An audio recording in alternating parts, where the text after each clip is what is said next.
Well, the legislative committee tasked with drawing Utah's new congressional lines met for the first time today since being ordered by a court to draw brand new lines. That hearing lasted nearly 5 hours. Our Bayan Wang was there for that long meeting. Bayan, I understand the committee today reviewed 5 new proposed maps, but they're also proposing to change redistricting laws in the middle of the process. Yeah, you got the maps up on the screen right here. The legislature is proposing a new bill that will require the judge evaluating these new maps to use a new partisan bias test to determine whether the new districts represent each party fairly. In every case, there's a series of experts, and particularly in redistricting cases, there are a group of experts on either side of the case that say, my method is the method, and then the other one says, my method is the method.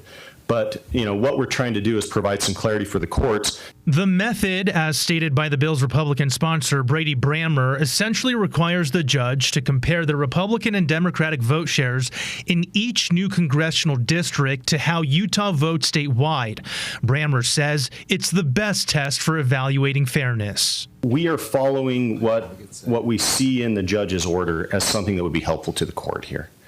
And we're trying to do that in order to support exactly what Prop 4 says, which is partisan symmetry. Doug Owens, one of the 2 Democratic lawmakers on the committee, pushing back on Brammer on the choice to use just one test. The court said, legislature, go back and comply with the requirements in Prop 4.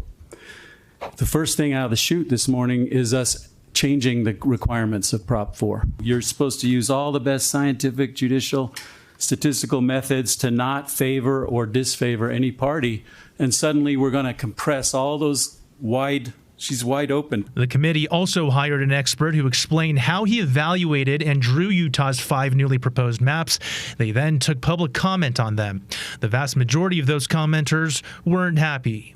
The biggest reason redistricting is happening now is because our current maps are an obviously gerrymandered pizza. They never should have been put in place.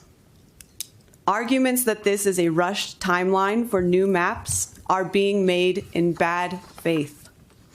Focus on partisan symmetry is a bad faith focus. You're tasked with conforming to all of Proposition 4's requirements, the neutral criteria and the ban on partisan gerrymandering. Specific request I have is to please respect the will of the voters and not ignore us. Please do the will of the people and just make it fair. And we heard a lot of that today. The committee didn't vote on anything. They plan to do that for both the new bill and the maps on Wednesday. Live in studio, I'm Bayan Wang, ABC 4 News. We'll be following that one, Bayan. Thank you.